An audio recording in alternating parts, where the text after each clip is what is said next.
Assalamualaikum warahmatullahi wabarakatuh. Pertama-tama terima kasih kami ucapkan atas kesempatan yang diberikan kepada kami untuk menyampaikan topik webinar ini yang berkaitan dengan herd immunity. Ya. Topik ini sebetulnya menjadi agak panas atau kontroversial beberapa hari belakangan terakhir, ya karena ada beberapa pihak yang memviralkan bahwasanya kita tidak perlu melakukan usaha containment apapun, kita tetap dekat-dekat dengan suspek penderita baik ODP atau PDP, toh nanti kalau kita ketularan dalam tanda petik, kita pun bisa mendevelop immunity, dan kalau itu semakin meluas di masyarakat, toh nanti juga infeksi itu akan berhenti dengan sendirinya. Jadi itu yang kemudian membuat agak viral, sehingga kemudian saya berpikir mungkin kita perlu mengkaji lebih dalam ya tentang apa itu basic dari herd immunity, bagaimana herd immunity itu bekerja, ya, dan bagaimana herd immunity itu melindungi terhadap orang-orang yang pada asalnya dia itu kontraindikasi untuk dilakukan tindakan vaksinasi. Ya, karena herd immunity ini pada asalnya adalah konsep yang ada dalam vaksinologi.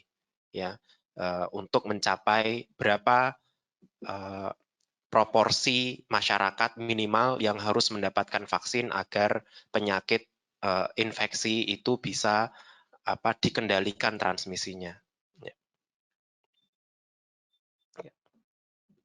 Ini sebelum kita memulai presentasi kali ini, kami sampaikan dulu disclaimer dari diskusi kita bahwasanya webinar ini bertujuan untuk mengkaji informasi penelitian terkini yang terus berkembang setiap saat, ya.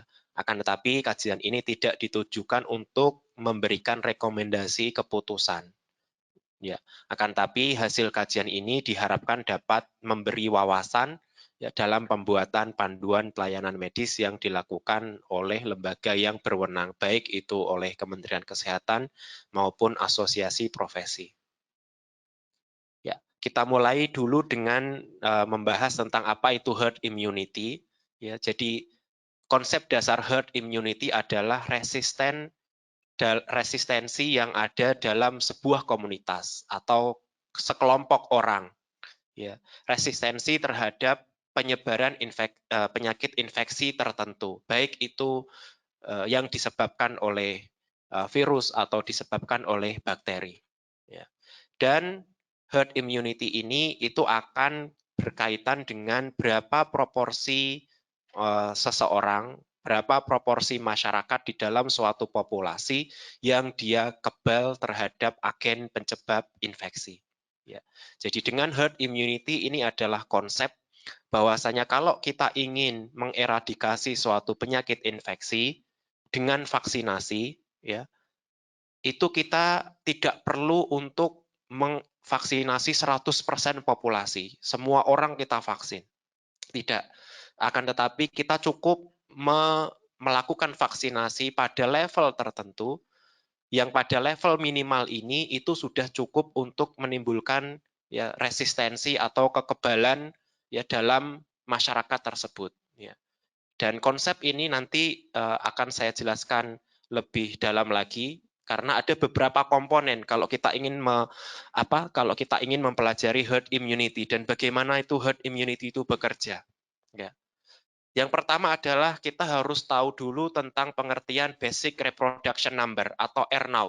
Ya, jadi ini bacanya R0 bukan R0. Ya. Sebagian keliru bacanya. Jadi ini bacanya adalah R0. Ya. Apa itu R0? R0 adalah jumlah kasus sekunder yang muncul sebagai akibat dari transmisi yang disebabkan oleh kasus primer. Ya, dengan asumsi bahwasanya semua orang dalam populasi tersebut itu masih rentan. Artinya dia tidak memiliki kekebalan. Ya, ya. Jadi misalnya ya ada satu orang di sini dalam periode yang dia infeksi, dia bisa menginfeksi atau mentransmisikan di 2 orang sekitarnya dan demikian seterusnya, maka kita katakan bahwasanya R0 untuk penyakit ini itu 2. Dan ini dengan asumsi bahwasannya di masyarakat tersebut itu adalah homogenes. Ya. Jadi ada high risk group, ada low risk group, dan seterusnya. Ya. Jadi ini benar-benar populasi yang homogenes. Ya. Ya, artinya orang itu memiliki kesempatan untuk terpapar yang sama, kemudian dia memiliki kekebalan yang sama-sama tidak memiliki kekebalan, ya, sehingga akhirnya ini akan akan menular dengan kecepatan yang sama. Ya. Dan ini perlu diketahui bahwasanya konsep earnout ini tidak punya satuan. Ya, dia tidak punya satuan. Dia menginfeksi 2 orang di sekitarnya ini bisa saja ini berlangsung 1 pekan, bisa jadi 2 pekan atau bisa jadi sebulan. Ya. Jadi ini tidak punya satuan. Selama dia itu bisa menginfeksi 2 orang di sekitarnya, maka kita katakan bahwasannya earnout untuk agen infeksi ini itu 2. Dan kita nanti akan kembali lagi setelah di slide berikutnya nanti saya akan lebih detail lagi menjelaskan tentang komponen dari earnout ya, tapi ini pengertian dasarnya. Nah, ini contohnya ya tentang earnout, konsep earnout ya. Misalnya yang paling contagious, yang paling ini adalah measles. Measles itu earnout-nya 12 sampai 18 atau kita ambil 16. Artinya satu orang terinfeksi oleh measles dan dia berada dalam completely susceptible population, maka 16 orang yang di sekitarnya di dalam populasi tersebut yang memiliki kontak dengan orang tersebut dia bisa terkena measles. Ya, kemudian yang cukup contagious lagi misalnya adalah rhinovirus, ya ini adalah 6. Nah, gimana dengan SARS? Ya ini yang SARS-CoV sebelumnya itu 2 sampai 5, mungkin sekarang sudah berada dalam tahap 2 atau kurang dari 2. Ya. Kemudian MERS-CoV itu juga kurang dari 1 karena MERS-CoV sekarang sudah terkendali transmisinya. Ya, ini kurang dari 1. Nah, bagaimana dengan SARS-CoV-2? Banyak penelitian menunjukkan bahwasanya SARS-CoV-2 ini secara earnout itu lebih tinggi sedikit dibandingkan SARS-CoV. Ya. Tadi saya sampaikan kalau angka SARS-CoV itu sekarang berada dalam kisaran 2, ya, maka SARS-CoV-2 itu lebih tinggi lagi. Ya, mungkin sekitar 3 atau lebih. Ya. Ini dengan range 1,4 sampai 5,5 ya. Akan tapi banyak indikasi menunjukkan sekarang bahwasanya untuk earnout dari SARS-CoV itu lebih tinggi dibandingkan SARS-CoV ya dengan transmisi yang kita lihat sekarang. Nah, apa kepentingan kita untuk mengetahui earnout dari suatu agen infeksi? Yang pertama adalah kita ya untuk memberikan guideline kepada kita ya semasif apa nanti suatu penyakit infeksi itu akan menyebar di populasi. Ya, misalnya ini, ya, secara umum, ya, semakin tinggi earnout maka dia akan semakin contagious. Dia akan semakin besar kemungkinan penyakit tersebut akan semakin tersebar dalam populasi. Misalnya earnout atau hepatitis itu 2, ya, kemudian SARS itu misalnya yang kemarin itu 4 ya dan sekarang sudah berhasil diturunkan ya dengan kondisi saat ini ya. Kemudian measles 18. Jadi dari sini kita bisa melihat bahwasanya untuk saat ini yang paling contagious dari virus yang kita kenal menyebabkan outbreak di populasi itu masih dipegang rekornya oleh measles. Ya. Nah, kemudian setelah kita mengetahui earnout dan kita tahu oh kemungkinan menyebar di populasi itu semakin besar, maka kita akan bisa membuat estimasi berapa vaccination coverage yang kita butuhkan untuk ngeblok ya transmisi dari penyakit infeksi yang bisa dicegah dengan vaksin. Ya, maka kita kalau telah nanti kita sebelum kita punya hitung-hitungan, maka kita sebetulnya sudah bisa membayangkan. Kalau measles itu 18, maka jumlah penduduk yang harus divaksin agar transmisi measles ini berhenti tentu jauh lebih tinggi dibandingkan dengan kalau misalnya suatu hari nanti kita punya vaksin HIV, karena earnout dari HIV itu 4. Jadi kita membutuhkan cakupan vaksinasi yang jauh lebih tinggi untuk measles dibandingkan dengan cakupan vaksinasi yang kita butuhkan untuk memvaksin HIV ketika nanti vaksinnya misalnya sudah ditemukan. Kemudian sebaliknya, kalau kita sudah tahu berapa vaccination coverage, misalnya 80%, maka kita bisa mengestimasi berapa proporsi orang-orang yang masih susceptible. Artinya yang belum mendapatkan vaksin di populasi ketika nanti populasi tersebut menjadi endemik. Ya. Jadi misalnya kalau vaccination coverage yang kita butuhkan itu 80%, artinya kurang lebih estimate proporsi orang-orang yang masih susceptible di populasi tersebut adalah 20%. Jadi itu kurang lebih hanya kebalikannya saja. Nah, kemudian istilah kedua yang harus kita pahami adalah critical vaccination level. Yang tadi saya sampaikan. Ya, itu adalah basicnya itu adalah kita mengetahui dulu earnout.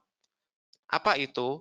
Critical vaccination level itu adalah proporsi minimal dari populasi yang harus mendapatkan vaksin agar kita mencapai herd immunity threshold. Ya. Dan ini adalah fungsi dari earnout. Ya. Jadi kita dirumuskan bahwasanya critical vaccination level itu 1-1 per RO. Ya. Jadi kita bisa membuat estimasi kasar, ya, misalnya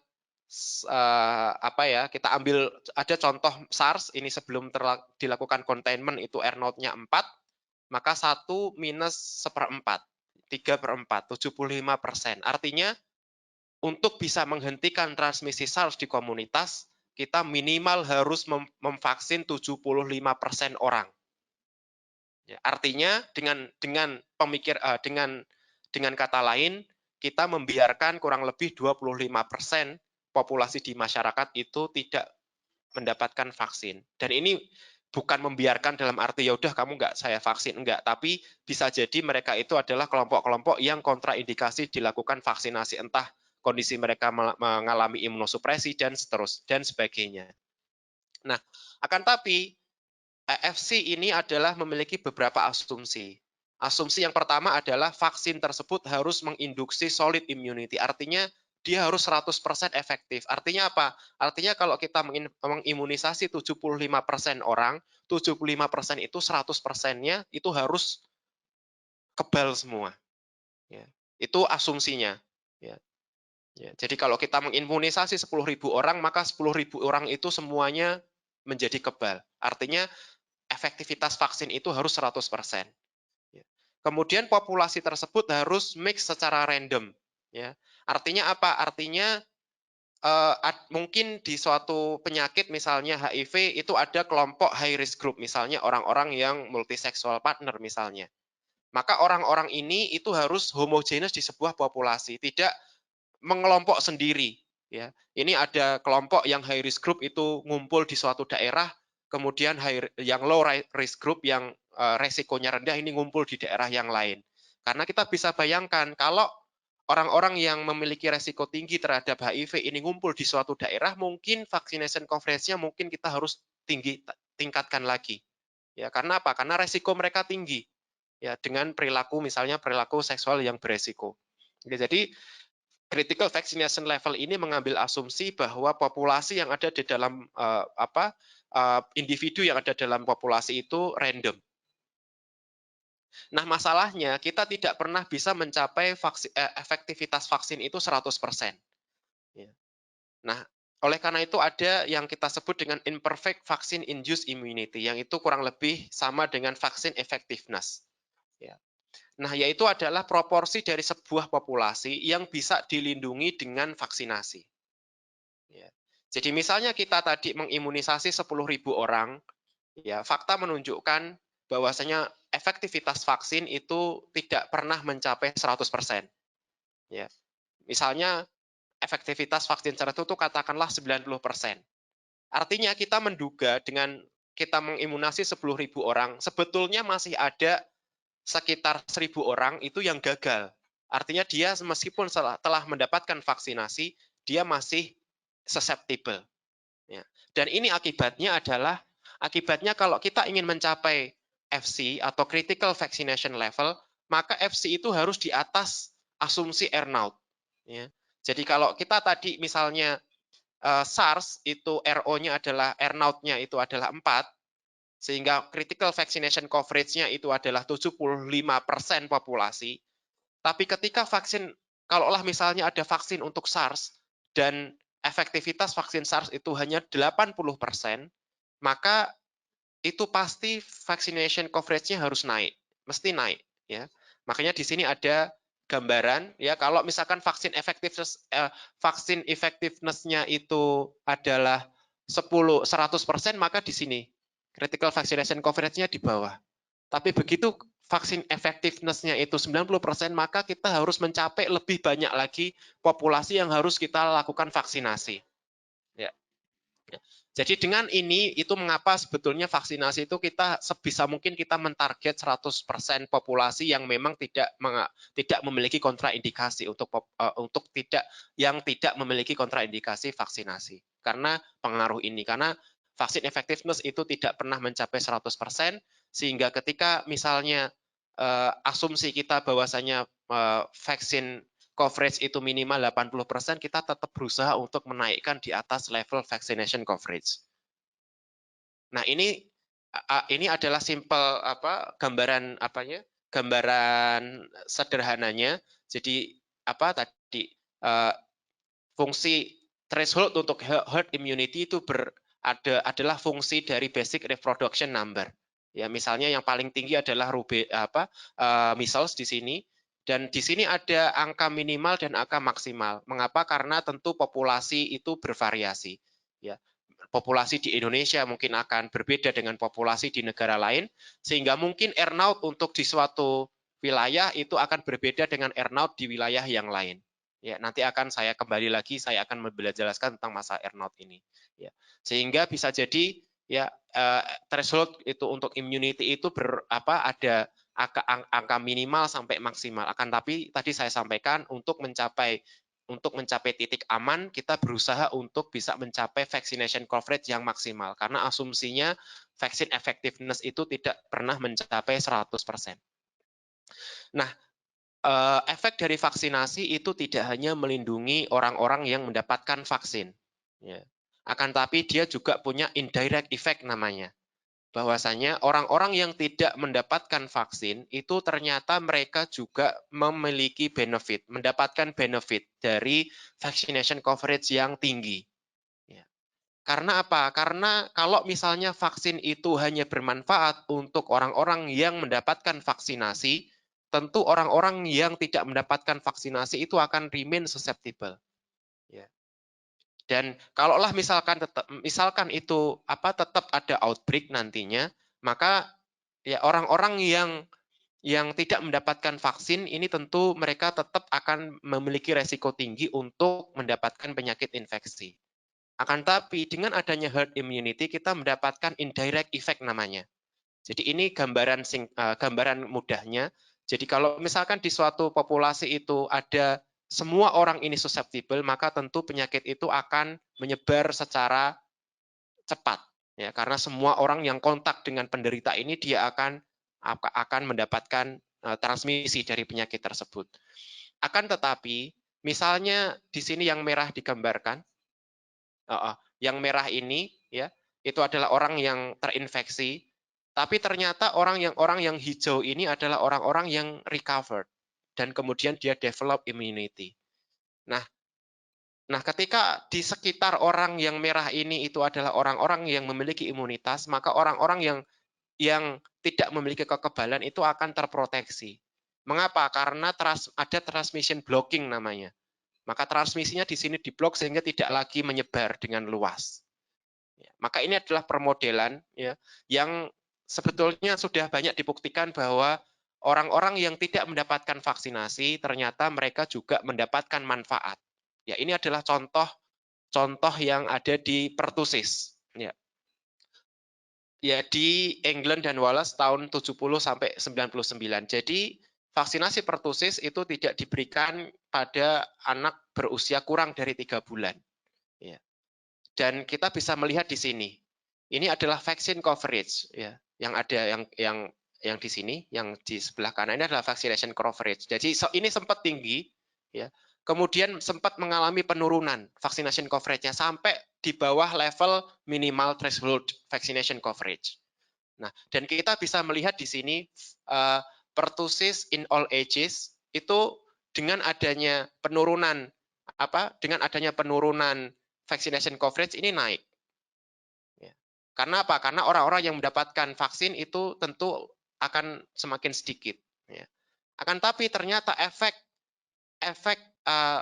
peningkatan kasus pertusis itu tidak hanya dialami pada orang-orang yang mendapatkan vaksin, pada anak-anak yang tidak mendapatkan vaksin juga ikut naik kasusnya.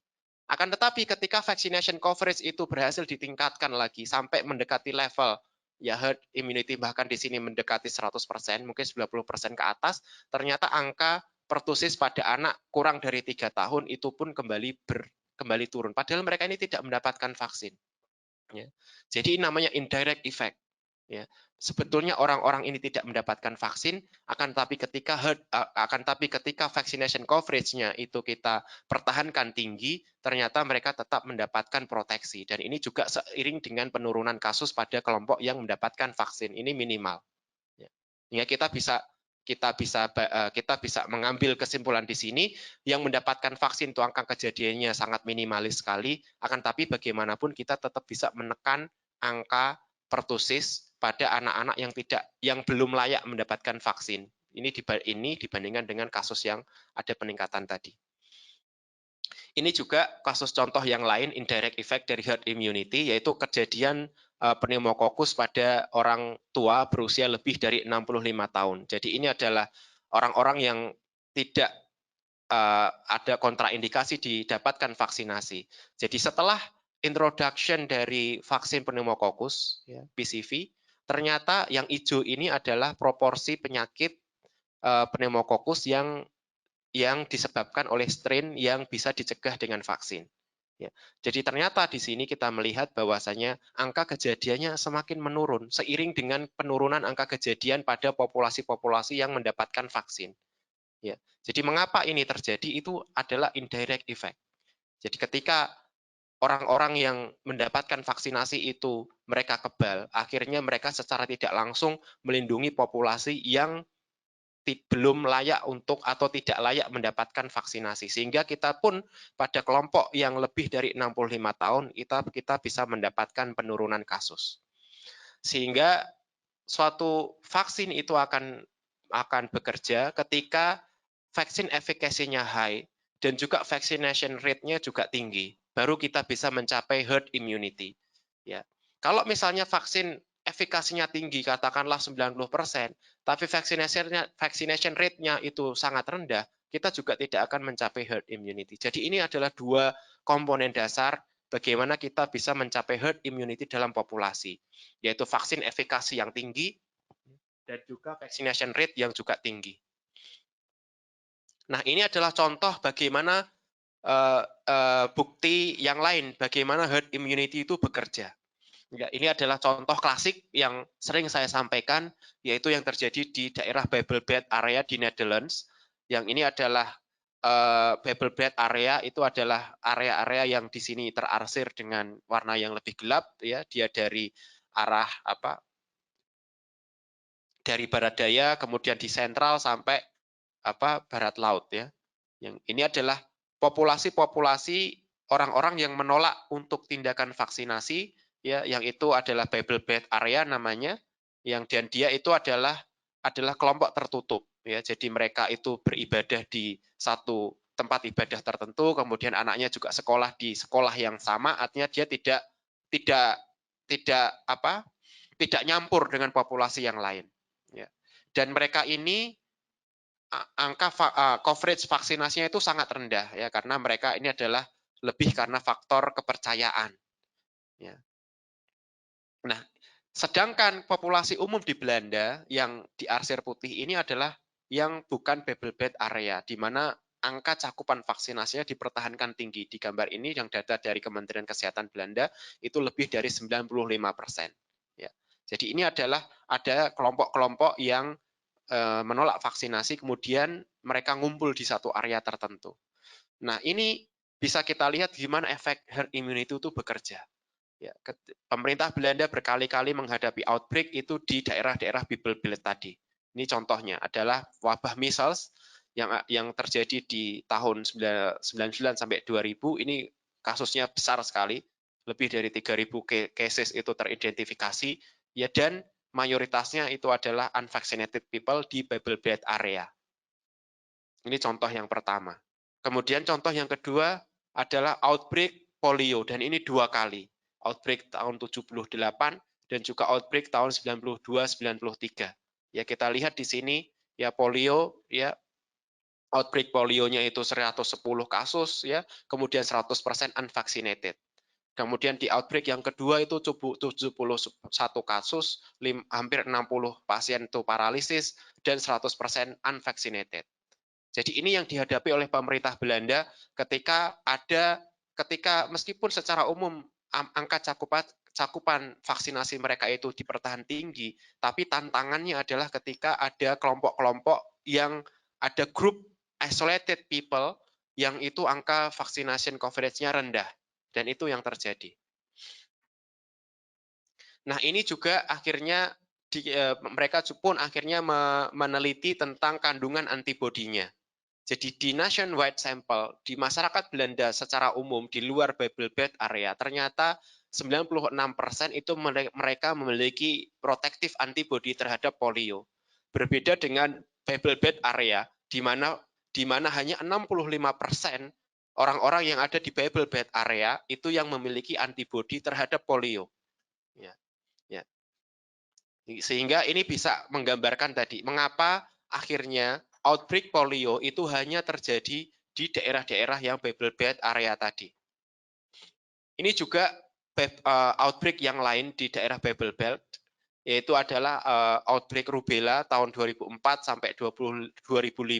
Ya, ini kurang lebih 15 tahun yang lalu, di mana kasusnya itu cukup masif. Dan mengapa sejak tadi selalu berhubungan dengan Kanada?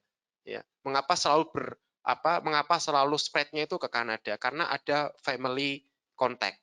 Jadi orang-orang bubble bed itu mereka memiliki family yang ada di Kanada yang juga sesama penganut bubble bed tadi, dan di masa outbreak mereka saling mengunjungi satu sama lain, sehingga outbreak yang ada di Belanda itu kemudian menyebar ke Kanada. Ya. Ini contoh yang lain, outbreak di daerah bubble belt itu adalah outbreak rubella, ya, di mana kasusnya adalah 97% itu unvaccinated, ya, dan bahkan saat itu ada yang akhirnya melahirkan bayi itu akhirnya develop CRS.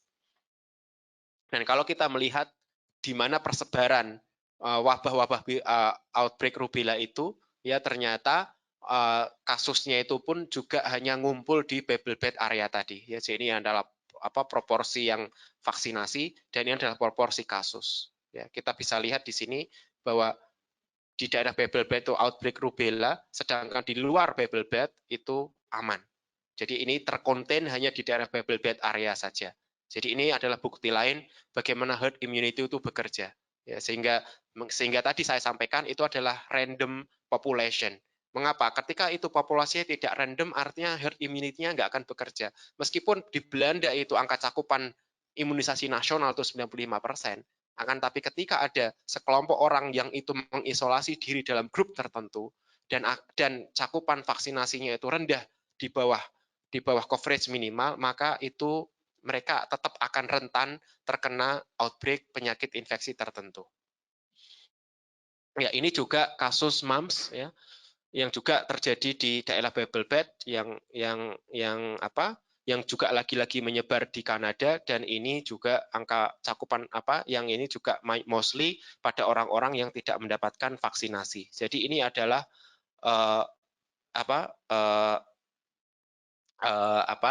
bukti-bukti yang menunjukkan bagaimana herd immunity itu bekerja di populasi kita. Nah, sekarang saya ingin kembali lagi bagaimana kita bisa mencapai herd immunity dalam sebuah populasi. Kita bisa mencapai herd immunity dengan 2 cara, ya, meskipun ya yang cara pertama ini agak mengerikan. Yang pertama adalah natural infection. Orang itu naturally infected dengan penyakit infeksi tertentu, kemudian dia sembuh. Ya. Kemudian cara yang kedua adalah dengan melalui vaksinasi. Ya. Nah, dua ini itu berbeda dari sisi dosis. Ya, vaksin itu kita bisa mengukur berapa antigen yang kita suntikkan atau kita berikan kepada kepada individu tertentu pada level di mana kadar antigen tersebut itu cukup untuk menginduksi immunity, ya, akan tapi dia tidak menyebabkan sakit. Ya, ini berbeda dengan adanya natural infection. Ya, orang-orang yang terinfeksi alami mungkin dia akan jatuh sakit. Ya. Kemudian yang kedua adalah, ya, durasi dari immunity tersebut. Ya. Jadi vaksinasi itu jalannya panjang, dan ketika kita melakukan vaksinasi kita tahu kurang lebih berapa kekebalan itu akan bertahan, sehingga kadang kita membutuhkan booster lagi. Ya, dan itu berbeda halnya ketika kita mendapatkan kekebalan yang berasal dari infeksi alami. Nah, sekarang pertanyaannya, ya, apakah orang-orang yang terinfeksi alami oleh SARS-CoV-2 ini itu nanti ketika nanti dia mencapai herd immunity, apakah bisa melindungi kita dari SARS-CoV-2 pandemik? Ini yang wacana yang digaungkan oleh sebagian orang. Kita tidak perlu melakukan mitigasi apapun, kita tidak perlu melakukan containment apapun, kita tetap bekerja seperti biasa, kita tetap berkerumun seperti biasa, toh nanti ketika semakin banyak orang itu terinfeksi SARS-CoV-2, nanti mereka pun akan develop immunity. Maka kalau sebelum kita berpikir ke arah sana, kita harus memikirkan beberapa komponen yang penting. Yang pertama adalah SARS-CoV-2 ini adalah virus yang betul-betul baru. Meskipun tidak completely novel, ya, karena SARS-CoV-2 ini dari sisi genomnya itu 86% identik dengan SARS-CoV sebelumnya yang menyebabkan wabah di 2003. Ya, akan tetapi meskipun identitinya itu 86%, ya, ternyata sifatnya sudah jauh berbeda, ya, yang nanti akan kami bahas. Kemudian pertimbangan kita yang kedua adalah, ya, kita tidak memiliki pre-existing immunity di dalam populasi kita. Artinya populasi kita saat ini itu semuanya susceptible. Ya. Sehingga itu yang membuat, ya, benar-benar imunitas kita itu belum mengenal SARS-CoV-2 sebelumnya, sehingga semuanya itu adalah susceptible. Kemudian kita juga tidak memiliki vaksin yang efektif.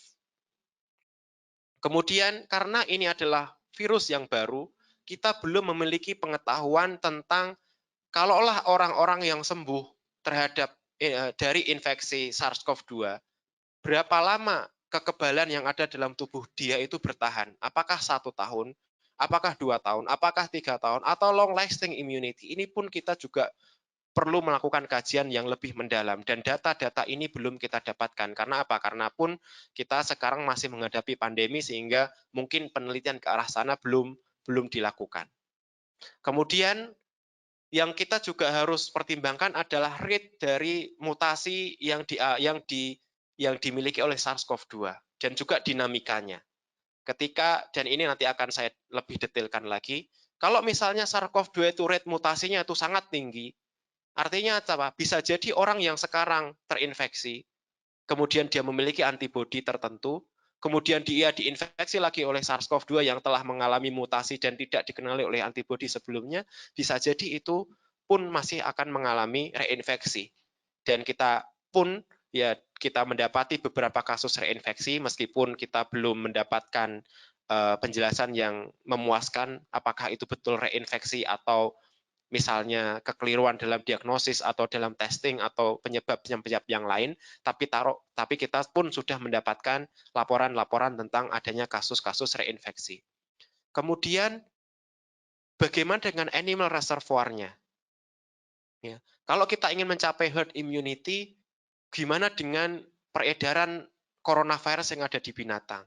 Toh ketika nanti akan muncul novel strain yang ada di binatang, ya, itu nanti mereka suatu ketika akan menimbulkan pandemi lagi di berikutnya. Artinya apa? Artinya kekebalan kita terhadap SARS-CoV-2 itu mungkin tidak bisa melindungi kita dari pandemi yang disebabkan oleh coronavirus jenis lain yang itu muncul dari animal reservoir-nya. Jadi itu salah satu pertimbangan, ya, mengapa herd immunity itu kadang tidak bekerja ketika penyakit infeksi tersebut memiliki animal reservoir. Ya. Sehingga apa? Kalau kita ingin mengeradikasi suatu penyakit infeksi, kalau mau betul-betul eradikasi, maka kita juga harus eradikasi sumbernya, yaitu animalnya. Dan itu pernah kita lakukan, kita berhasil di situ, yaitu dalam eradikasi virus rinderpest. Itu adalah virus yang ini satu genus dengan morbillivirus, yaitu measles, ya. Ini satu genus dengan virus measles yang menginfeksi manusia, dan ini pada zaman dulu itu sudah menyebabkan outbreak pada hewan ternak dengan angka kematian 95%. Ya, sampai dulu itu dunia menggambarkan outbreak rinderpest itu semacam ini, ya. Saking mengerikannya outbreak rinderpest virus yang ada di Eropa sana. Nah, sehingga ketika itu Badan Kesehatan Dunia ini melalui FAO, ya, karena ini vaksinasi pada binatang, itu memulai vaksinasi massal hewan ternak itu pada tahun 1994. Ya. 7 tahun berikutnya ini adalah last outbreak. Ya. Akan tapi kita tidak buru-buru berani untuk mendeklarasikan bahwasanya dunia sudah bebas dari virus rinderpest. Kita butuh mengextend vaksinasi dan juga surveillance 10 tahun berikutnya sampai kita mendeklarasikan global bahwasanya kita dunia saat ini sudah bebas dari virus rinderpest. Ini salah satu contoh gimana kita mengeradikasi suatu penyakit infeksi yang penyakit infeksi tersebut beredar di animal. Maka kita harus melakukan vaksinasi juga di hewan ternak. Nah, masalahnya apakah mungkin ini dilakukan untuk SARS, untuk coronavirus? Kita tahu bahwasanya natural host dari coronavirus itu adalah di kelelawar dan ada ribuan strain di sana. Ya, yang digambarkan di sini ada gambarnya merah, ada gambarnya ungu, ada gambarnya hijau. Dan ketika strain-strain ini itu menginfeksi sel yang sama di kelelawar, dia bisa aja secara bebas kemudian mengalami rekomendasi genetik.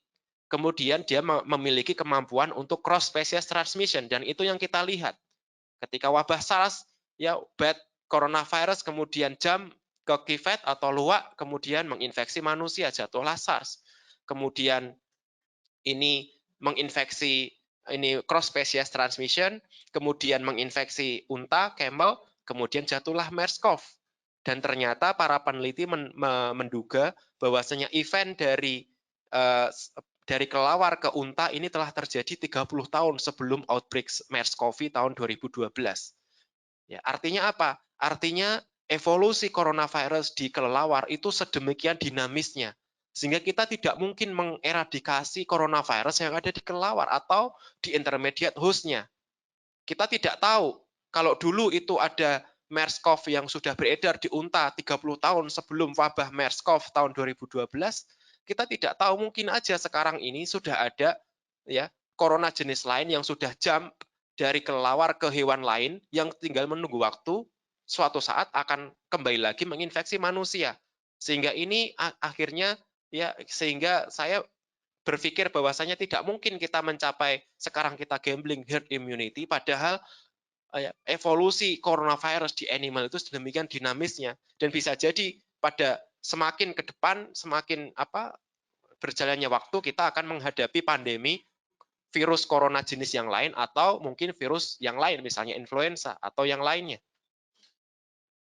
Nah, ini juga contoh yang lain, misalnya yang menjadi tantangan kita adalah kebanyakan kasus SARS-CoV-2 itu kasusnya adalah mild atau asimptomatik.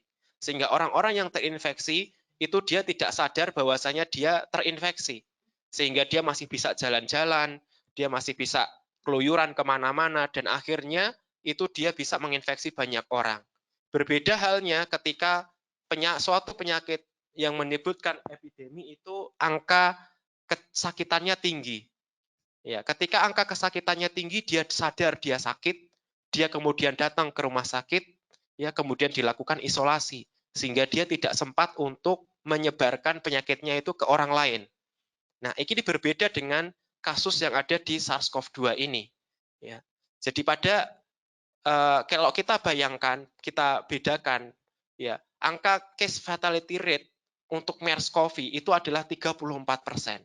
Jauh lebih tinggi dibandingkan dengan SARS-CoV-2 sekarang yang angka kematiannya dilaporkan secara global itu 4-5%. Akan tapi mengapa SARS-CoV-2 itu sekarang menjadi pandemi, sedangkan MERS-CoV itu tidak menjadi pandemi? Itu tadi, ya, karena orang-orang yang terinfeksi MERS-CoV dia sadar bahwasanya dia sakit, kemudian dia datang ke rumah sakit dan dia dilakukan isolasi. Ini berbeda dengan orang-orang yang terinfeksi SARS-CoV-2 yang kebanyakan adalah mild atau bahkan asimptomatik, sehingga dia tetap bisa keluyuran, kemudian dia bisa menularkan penyakitnya itu ke orang-orang di sekitarnya. Nah, ini juga pertimbangan yang lain yang tadi saya sampaikan. Ya, ini adalah evolusi dari SARS coronavirus ketika pandemi tahun 2003. Ini adalah yang di atas, ini adalah asam amino yang ada di satu posisi tertentu.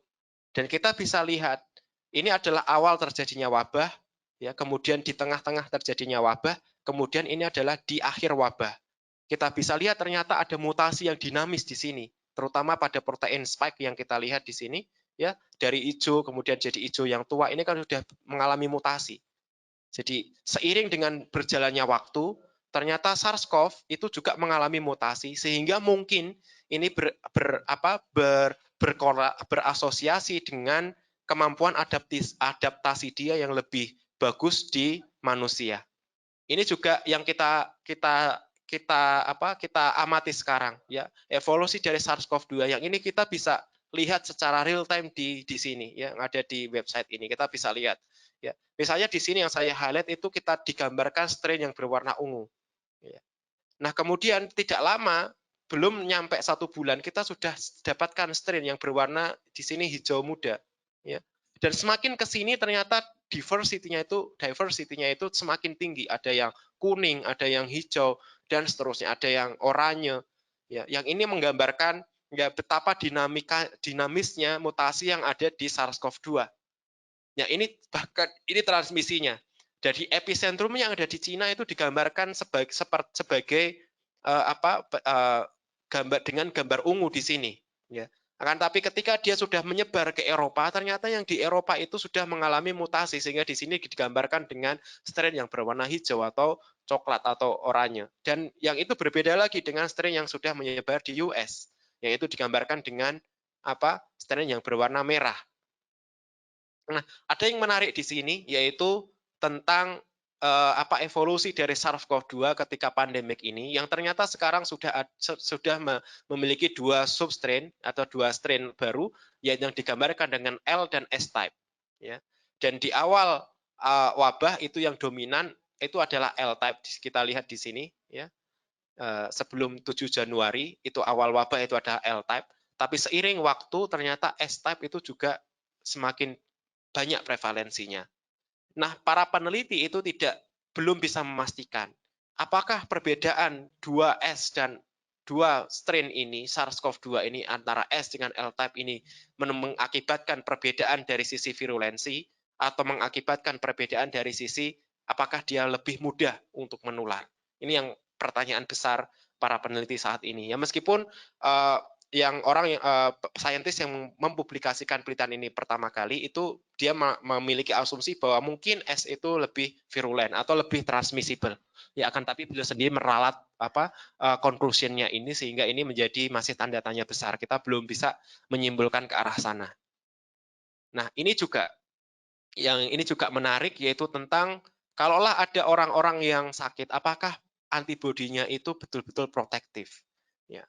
Ternyata di COVID-19 pathogenesis kita mendapati adanya pathogenic antibody, yaitu apa? Ketika terdapat virus atau antibody kompleks, ternyata virus antibody kompleks inilah yang bertanggung jawab terhadap inflamasi yang berkepanjangan.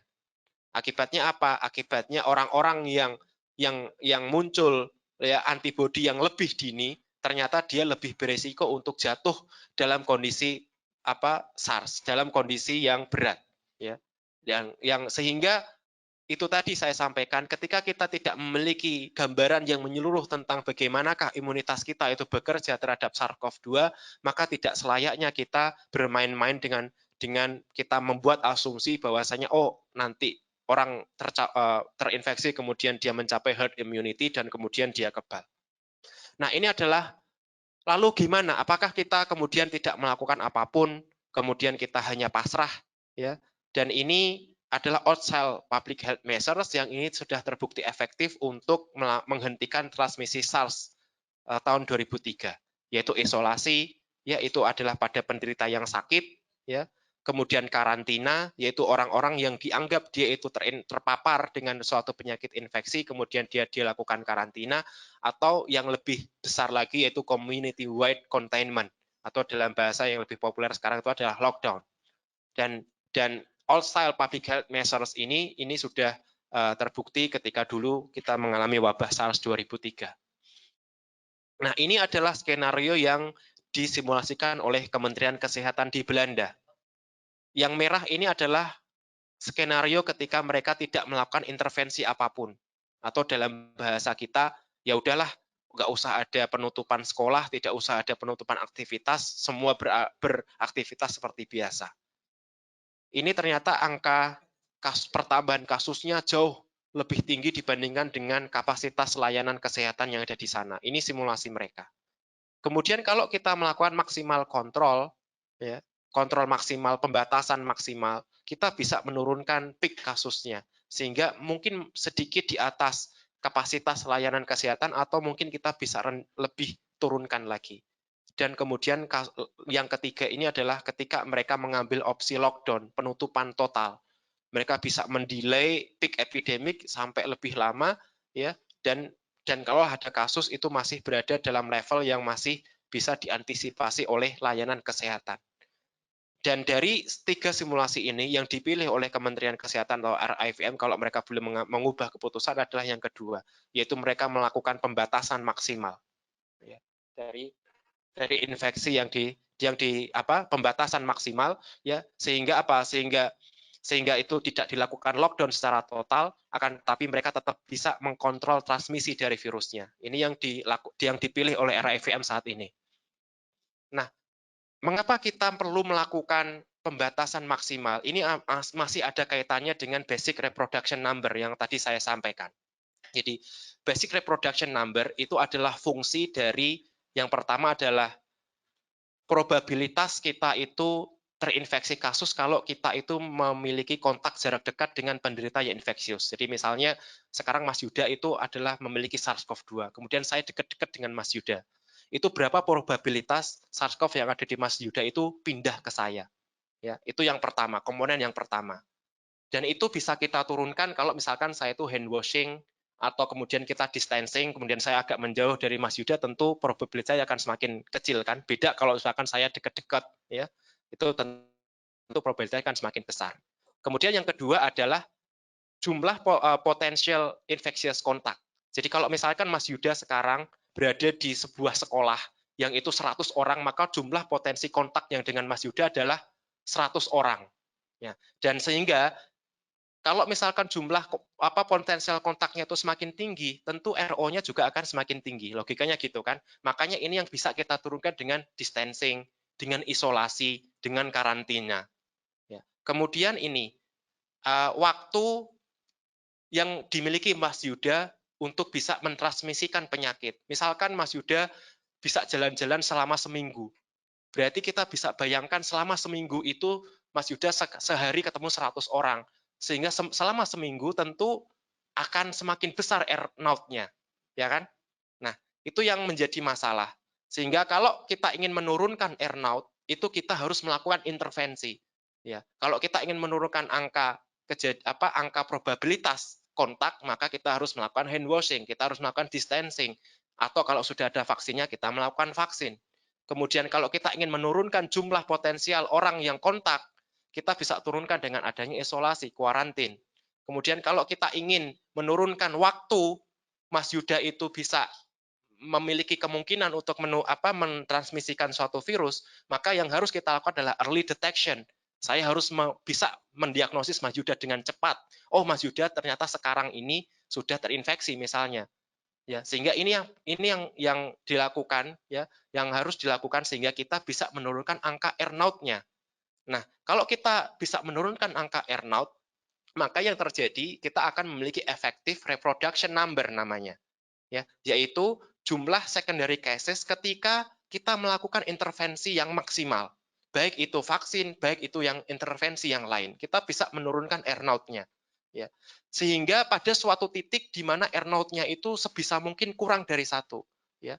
Kalau earnout-nya itu bisa kita turunkan kurang dari 1, maka penyakit itu lama-lama akan hilang. Ya. Karena apa? Karena ada blocking transmission di sini. Dia lama-lama akan hilang dari populasi. Kalau misalnya earnout-nya itu 1, ya, maka dia akan endemik, suatu penyakit infeksi. Dia akan ada transmisi konstan. Kemudian kalau earnout-nya itu lebih dari 1, dia akan tetap potensial menjadi epidemik. Nah, inilah yang harus kita lakukan. Kita harus bisa menurunkan earnout, ya, sehingga syukur-syukur bisa menjadi kurang dari 1. Sehingga lama-lama SARS-CoV-2 itu akan menjadi disappear, akan menjadi tidak muncul lagi dalam populasi. Ya, ini adalah simulasi yang lain. Kalau misalnya ya kita melakukan imunisasi, kemudian melakukan social distancing, maka orang-orang yang terinfeksi, kemudian develop immunity itu bisa kita kontrol. Ya, ini adalah orang-orang yang sehingga angka mortalitasnya kita bisa tekan minimal. Ya, apalagi kalau kita sudah menemukan vaksinnya. Ya. Berbeda halnya kalau kita tidak melakukan intervensi apapun, end outcome-nya itu akan sangat mengerikan. Ya, jumlah orang yang korban meninggal itu akan banyak. Ya, kemudian meskipun kita dapati sebagian orang pun akan develop immunity. Nah, ini efeknya kalau kita melakukan social distancing, ya, itu adalah kita bisa menurunkan peak-nya. Menurunkan peak sehingga ketika terjadi peak kasus itu kita berusaha itu masih berada dalam level yang bisa diatasi oleh layanan kesehatan, ya. Dan ini ya ketika kita semakin awal kita melakukan social distancing itu sebetulnya efek terhadap epidemik itu akan positif terhadap kontrol epidemi. Dan itu pernah kita alami ketika kita wabah Spanish flu ya di tahun 1918 ya, yang saat itu ya diperkirakan 50 juta orang meninggal di seluruh dunia karena wabah Spanish flu. Yang ini adalah perbedaan kapan social distancing itu dilakukan intervensi antara dua kota, Philadelphia dan St. Louis. Philadelphia itu pertama kali kasus Spanish flu dilaporkan tanggal 17 September. Ya. Kemudian St. Louis itu Oktober tanggal 5. Nah, ketika satu kasus ini dilaporkan, pemerintah kota St. Louis itu langsung melakukan mitigasi dengan social distancing pada 2 hari setelahnya. Ya, intervensinya. Dan akibatnya apa? Jumlah kasus penularannya itu semakin bisa ditekan. Sampai masih berada dalam level yang bisa diatasi oleh layanan kesehatan. Berbeda halnya dengan yang ada di Philadelphia, yaitu ketika pemerintah kota itu baru memutuskan social distancing itu sangat terlambat ketika jumlah kasusnya sudah mulai merangkak naik. Sehingga akibatnya apa? Akibatnya social distancing yang terlambat itu tidak mempengaruhi peak epidemi. Sehingga mereka tetap mengalami peak sampai di sini. Dan itulah yang sekarang kita lihat pada pemerintah Italia. Pemerintah Italia sangat terlambat sehingga kita dapati ya kasus Italia sekarang menjadi yang paling tinggi di dunia karena mereka terlambat, karena mereka sebetulnya sudah mendeteksi kasus itu sejak akhir Januari dari 2 orang turis yang berasal dari Wuhan, dan kemudian setelah itu seminggu kemudian mereka pun mendapatkan kasus dari orang yang baru saja traveling dari China, akan tapi mereka baru mengambil opsi national lockdown itu kurang lebih pertengahan Maret kalau nggak salah, atau minggu pertama Maret, sehingga itu sangat terlambat, sehingga dokter-dokter di sana menggambarkan ya kalau kita baca ya itu bagaimana rumah sakit di sana yaitu seperti medan perang ya, karena dan itu pun akhirnya juga berefek pada tenaga kesehatan. Kalau nggak salah di akhir Februari sudah terdapat 3.000 tenaga medis di Italia yang juga terinfeksi oleh COVID-19. Nah, ini implementation kontrol yang ada di Cina ya, yaitu yang mereka mengambil opsi lockdown secara total, yaitu mereka ambil tanggal 23 Januari ya. Mereka mengambil opsi lockdown secara total di satu kota itu yang berpenduduk 50 sampai 60 juta orang. Ya, ini mereka ambil 23 Januari, meskipun banyak simulasi modeling itu mengatakan bahwasanya tanggal 23 Januari ini pun sudah sangat terlambat. Ya, modeling-modeling yang sudah terpublikasi mengatakan kalau pemerintah Wuhan itu mengambil opsi lockdown itu 2 minggu sebelumnya, itu bisa menurunkan lebih dari 80% kasus yang dilaporkan sekarang. Ya. Nah, ini adalah efek dari lockdown yang dilakukan oleh pemerintah Cina, ya, yang terutama di Wuhan. Jadi mereka mengambil opsi lockdown itu adalah tanggal 23 Januari dan kita bisa melihat efeknya dari pertambahan kasusnya. Ya, mereka lebih sedikit pertambahan kasusnya. Ya, ini adalah efek dari travel restriction-nya karena Wuhan itu adalah salah satu airport yang besar di sentral dari Cina dan banyak penerbangan kemana-mana, sehingga kita lihat dari simulasi yang sudah dipublish di Science ini, kita lihat bahwasanya kalau mereka melakukan mengambil opsi lockdown di sini, pertambahan kasusnya bisa lebih ditekan. Kemudian ini juga positif impact-nya, total number cases-nya itu sedikit mengalami perlambatan di sini, perlambahan kasusnya. Ya. Nah ini juga juga simulasi yang lain, yaitu ketika dia melakukan transmission control, ya itu dia bisa menurunkan earnout-nya, ya dari 2,3 menjadi 1,5, jadi mendekati 1 sudah. Ya, jadi ini yang tadi yang saya sampaikan, ketika kita melakukan control measures, tujuan kita adalah kita berupaya seoptimal mungkin untuk kita bisa menurunkan earnout. Nah, ini yang beberapa skenario yang diambil oleh beberapa pemerintah di beberapa negara. Ya, yang pertama adalah skenario yang diambil oleh pemerintah Belanda sekarang, yaitu targeted lockdown, yaitu dengan melakukan syndromic surveillance namanya. Jadi siapapun penduduk yang mereka melaporkan flu-like syndrome, batuk, pilek, entah itu disebabkan oleh COVID atau grip itu adalah influenza, maka dia harus mengisolasi isolasi mandiri di rumah. Ya. Ini adalah opsi yang diambil oleh pemerintah Belanda saat ini. Kemudian random lockdown ini adalah opsi yang diambil oleh pemerintah Wuhan, yang tadi melockdown Wuhan satu kota, entah kamu sakit, entah kamu enggak, maka harus di lockdown secara total. Ya. Kemudian yang ketiga, ini adalah opsi yang diambil oleh pemerintah Singapura, yaitu targeted lockdown. Artinya apa? Mereka melakukan tes secara masif. Ya, mereka melakukan rapid test atau tes yang lain, ya. Kemudian mereka yang terbukti positif itulah yang dilakukan karantina. Ya, sedangkan yang tidak, yang misalkan ini adalah kasus influenza, maka tidak dilakukan karantina. Dan setelah dilakukan karantina, maka mereka akan melakukan kontak tracing. Ya, di mana orang-orang yang kontak dekat dengan ini, yaitu harus juga dilakukan karantina. Jadi ini adalah tiga model opsi yang dilakukan oleh pemerintah dari berbagai negara, yang ini adalah, dan kalau Singapura mengambil opsi ini itu tentu suatu hal yang tidak mengherankan karena jumlah penduduk mereka berapa sekarang, 5 juta ya, 5 juta. Dan sebetulnya pemerintah Belanda itu 17 juta, tapi saya baca dari pejabat-pejabat RIVM, wah masa kita mau melakukan tes 17 juta orang, itu menurut mereka itu sangat sangat mungkin itu di luar kapasitas mereka dari sisi pembiayaan dan lain-lain, sehingga akhirnya mereka tidak melakukan tes secara massal, tapi mereka melakukan suatu yang namanya syndromic surveillance. Ini yang diambil oleh pemerintah Belanda. Nah, ini perbedaannya, apa yang membedakan wabah saat ini COVID-19 SARS-CoV-2 dengan 2003 SARS-CoV. Pertama, situasinya tentu jauh berbeda. Ya, sebetulnya ketika ini wabah SARS-CoV-2 itu virusnya teridentifikasi secara cepat. Ya. Ini kan wabah pertama kali ternotifikasi 31 Desember. Kemudian 10 hari kemudian itu sudah teridentifikasi bahwasanya penyebabnya adalah SARS coronavirus.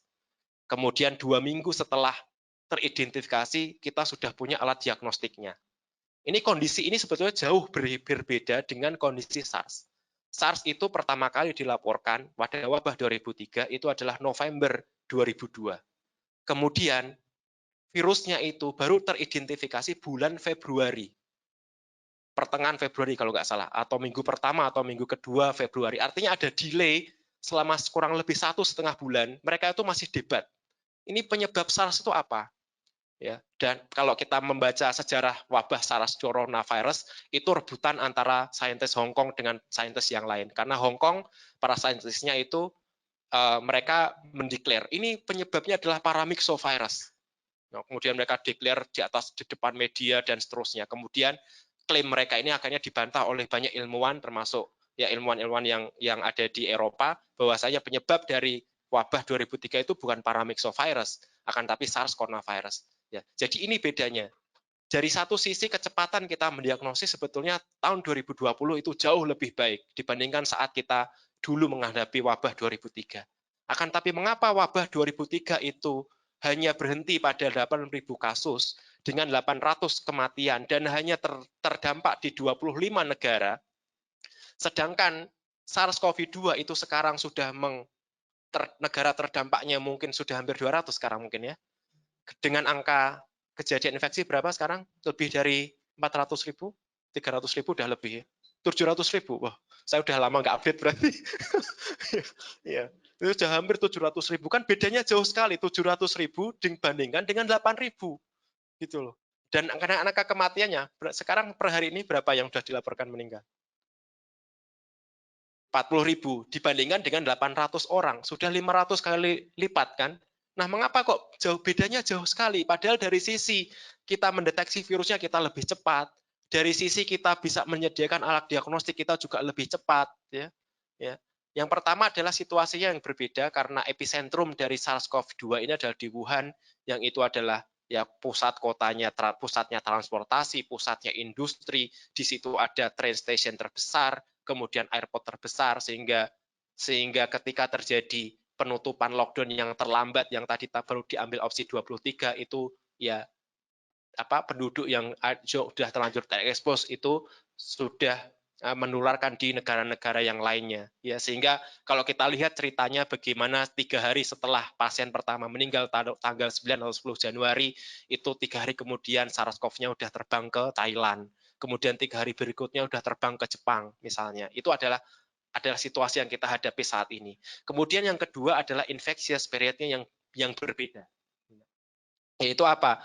Kita lihat bahwasanya SARS-CoV itu dia para orang-orang yang menderita SARS itu dia bisa mentransmisikan ke orang lain itu ketika dia develop symptoms. Ya, ketika dia sudah muncul gejala, baru dia itu sangat infectious. Itu adalah periode infectiousnya SARS-CoV. Ya, berbeda dengan SARS coronavirus di mana orang-orang yang itu belum muncul gejala atau gejalanya ringan atau bahkan asimptomatik itu juga sudah bisa mentransmisikan penyakit itu ke orang lain. Ya, kemudian yang tadi sempat saya singgung yaitu R0-nya untuk SARS-CoV-2 itu sekarang ini lebih tinggi dibandingkan dengan R0 untuk SARS-CoV. Kemudian yang berikutnya adalah clinical spectrum-nya juga sudah berbeda, ya, yaitu ketika kita menghadapi saat ini 80% dari pasien-pasien COVID-19 adalah mild atau asimptomatik, maka tadi saya sampaikan di awal mereka tidak sadar bahwasannya mereka itu sakit, kemudian mereka masih bisa jalan-jalan, mereka masih bisa kemana-mana, dan itu berbeda dengan SARS, yaitu ketika mereka develop symptoms, mereka sadar bahwasannya mereka sakit, kemudian mereka datang ke rumah sakit, kemudian bisa dilakukan isolasi. Sehingga protokol isolasi ketika dilakukan untuk SARS-CoV-2 mungkin terlambat. Karena apa? Karena periode sebelum dilakukan isolasi, dia sudah mentransmisikan pasien itu di mana-mana. Kemudian yang lain adalah community spread, itu lebih prominent untuk SARS-CoV. Ya. Jadi dari 8.000 kasus untuk SARS-CoV tahun 2003, itu ada sekian signifikan proporsi yang itu adalah hospital outbreak. Ya, jadi ketika SARS-CoV pasiennya develop symptoms, kemudian dia diisolasi di rumah sakit, nah disitulah dia timbul outbreak-nya. Ini berbeda situasinya dengan yang ada sekarang yaitu COVID-19 yang itu lebih dominan adalah community transmission. Transmisi itu terjadi di masyarakat. Ya, sehingga itu yang menyebabkan di antara penyebab yang menyebabkan kita menghadapi situasi yang berbeda meskipun pada asalnya kita berhadapan dengan virus yang sama. Ya. Nah, kembali ke pertanyaan di awal, apakah kita masih mengandalkan herd immunity untuk contain spread dari SARS-CoV-2 atau pandemi yang lain, ya, dan kalau tidak salah Perhimpunan Ahli Penyakit Dalam sudah membuat hitung-hitungan kalau kita tidak melakukan mitigasi apapun, ingat ya angka kematiannya itu 4%, ya penduduk Indonesia itu berapa, kemudian yang memiliki comorbid disease, penyakit jantung itu prevalensinya di Indonesia berapa, hipertensi prevalensinya berapa, ya kemudian penyakit-penyakit yang lain, ya apakah ya sehingga ini menjadi sangat mengerikan kalau kita tidak melakukan mitigasi apapun, ya kemudian kita bergantung pada herd immunity yang kita sendiri tidak tahu ya dengan pertimbangan-pertimbangan tadi apakah betul kalau kita tidak melakukan mitigasi apapun itu akan mencapai herd immunity secara natural. Ya mungkin itu dari slide terakhir dari saya, mungkin Setelah ini mungkin ada beberapa hal yang mungkin bisa kita diskusikan. Saya kembalikan ke moderator.